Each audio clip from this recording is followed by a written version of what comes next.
There's a huge problem with time management, and that is that we're not robots.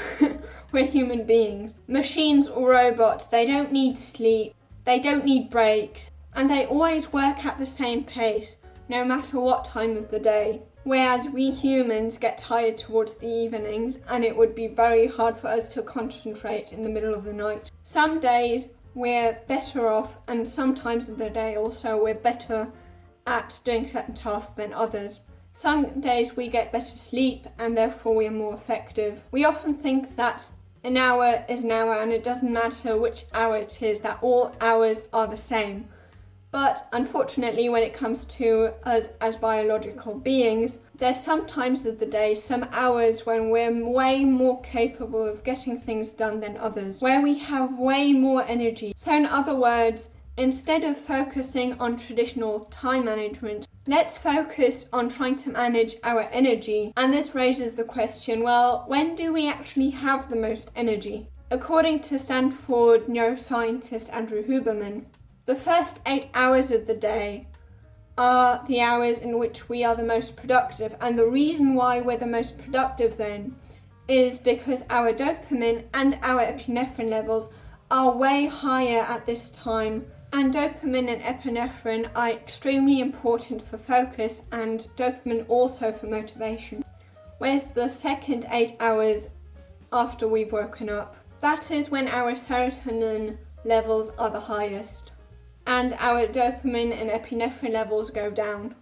Serotonin makes us feel more relaxed, and the reason why serotonin makes us feel more relaxed and dopamine makes us feel more alert is that dopamine and serotonin, even though they both feel good chemicals, they are kind of opposites in some ways.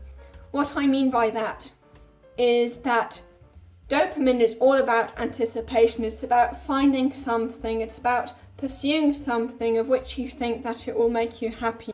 Whereas serotonin is about feeling good about what you already have. That's why serotonin makes you feel more relaxed.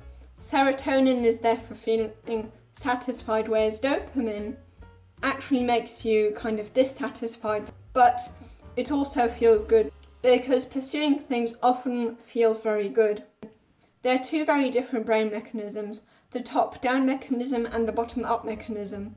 So basically the top-down mechanism would be, for example, your prefrontal cortex telling your other brain regions what to do.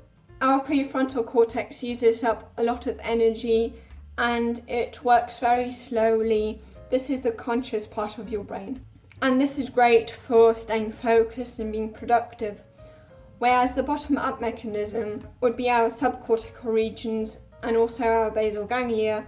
And these brain regions use up very little energy, are there for optimized behavior. And our bottom-up mechanism works whenever we feel relaxed, whereas our top-down mechanism is great for productive tasks.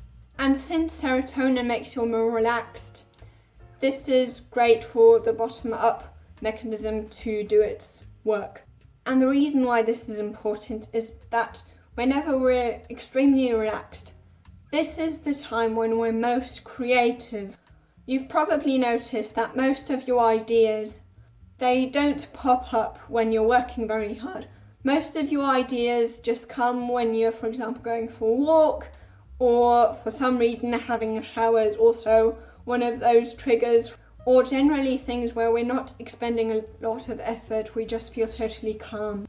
How many hours of the day can we do intense work? According to Andrew Huberman, one can only do 2 to 3 ultradian cycles a day. So ultradian cycles are basically 90-minute cycles, but these are 90-minute cycles in which you're working extremely hard. And interestingly, also from another perspective, if you look at Angela Duckworth's work, she talks also, apart from grit, she also talks a lot about deliberate practice. And according to psychologist Angela Duckworth, you can only do 4 to 5 hours of deliberate practice a day. Now, to be clear, deliberate practice is extremely intense. It's not the kind of productive tasks you're probably used to.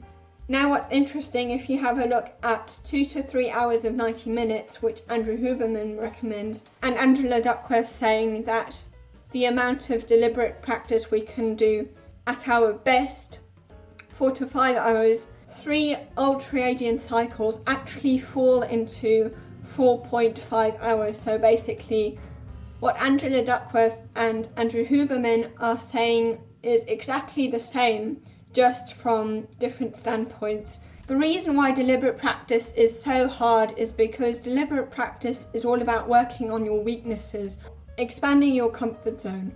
And it's so intense that even world-class experts and athletes take a nap after these hours because it was so intense and they're so exhausted after that. And that is why we also need breaks. The reason why Andrew Huberman recommends 90 minutes at once is that after 90 minutes, at the beginning of those 90 minutes, our dopamine levels are the highest. Whereas when time goes on, dopamine levels will decrease more and more, and after 9 minutes, that's when we're more or less totally depleted of dopamine and when we need to recharge. So if you want to know how to sleep better so that you can actually be as productive as possible, if you want to know how to sleep better, you can watch this video here.